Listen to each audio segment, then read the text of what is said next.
when we are in an environment where we are interfacing with many people simultaneously, and people say all sorts of stuff, not necessarily interesting stuff, small talk, kind of jokes, the typical situation.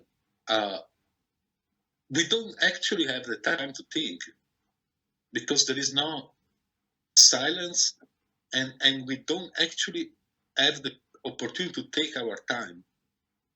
So our brain is constantly stimulated to react.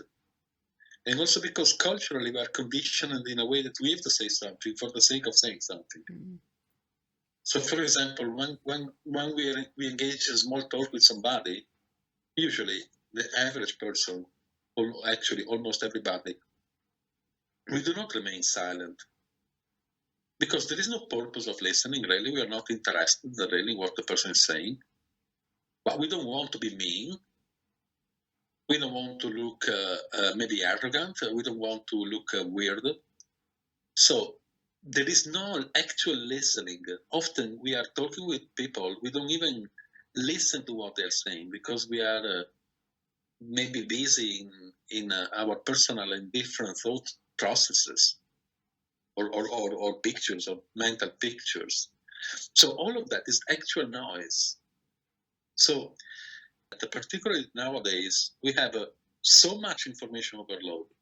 Mm-hmm. In every sense, not only people, but information we come across with online. And the brain tries to process that very quickly. But what we call the mind doesn't have the time to evaluate what is necessary, what is not, and what is important, and if there is something important there or not. It's a psychological chattering. We almost always have that. So how does the psychological chattering arise? So you're saying the brain functions very fast, it's very quick, but the mind is much slower. And therefore, the brain's taking in a lot of information that the mind is not able to process that quickly. And so therefore, is there a lot of interference, or what happens to all this information that the mind isn't able to process properly? What's going on there? Is that what's causing the chattering? And how would we deal with that then? If the mind is so quick, how would we? Sorry, not the mind, the brain. If the brain is so quick.